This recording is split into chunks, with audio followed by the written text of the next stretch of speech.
tonight at 9. He is one of the most outspoken critics of police use of force here in the Valley. But he gets some on-the-job training about use of force tonight. Very interesting stuff. Reverend Jarrett Maupin led protests and marches after Phoenix police shot and killed an unarmed man.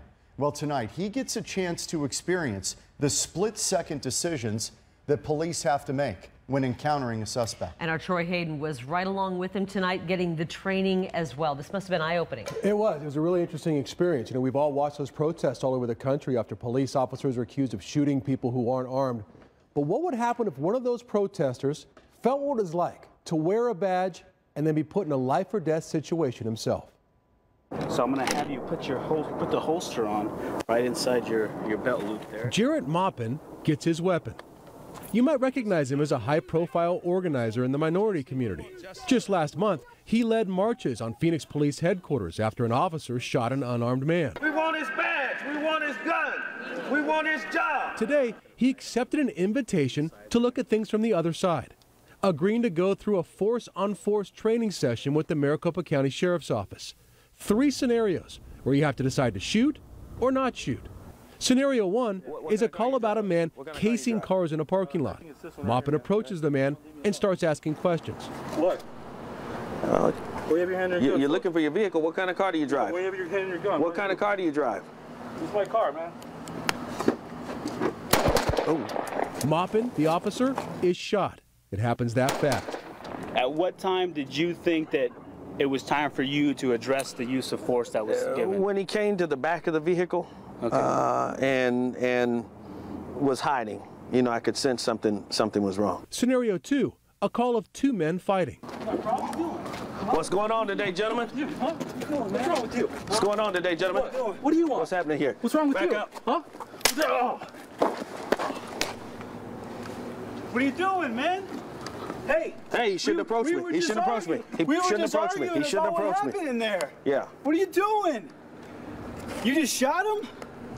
Hey, he rushed me. Tell me why you shot. Well, I've shot because he was within that zone. You know, I felt there was an imminent threat. I didn't necessarily see him armed, but he came clearly to do some harm to the officer, to my person. It's hard to make that call. It shakes you up. Again, an unarmed man was shot. Scenario 3, a call about a possible burglar walking down the street. Maupin gets him on the ground. He's not complying. I need you to keep your hands up, sir. For what? Because I need to check that waistband. Well, why? What are you doing, Because I don't know what you have under there. Everybody, look at this guy. What are you doing? No shots fired, but the suspect did have a hidden knife in his waistband. I went through the scenarios too, without seeing what Maupin did. So, do you have keys, or do you have everything to show me that?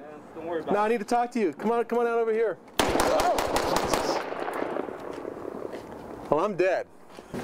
Maricopa County Sheriffs, get on the ground. Get on the ground. Both of you, get on the ground. Get on the ground. For what? Get back. Get back. Same results for both of us. Things happen very fast out here. I asked Maupin what his biggest takeaway from this exercise will be. I didn't understand how important compliance was, but after going through this, yeah, my attitude has changed. This is all unfolding in 10 to 15 seconds. People need to comply with the orders of law enforcement officers for their own sake.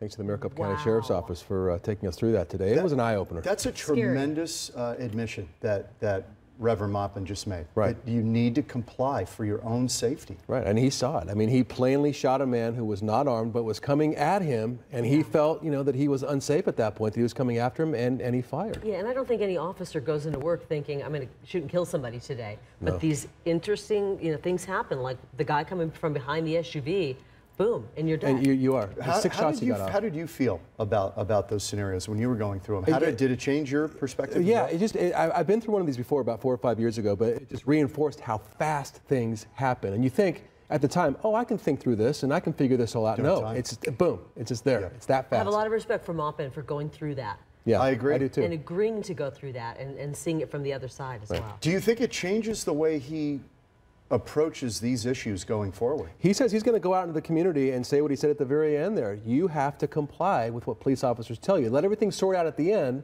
but just do what they tell you right then and sort things out afterwards. Interesting. Interesting. All right, thanks, Troy. Good stuff, Troy. Thank you.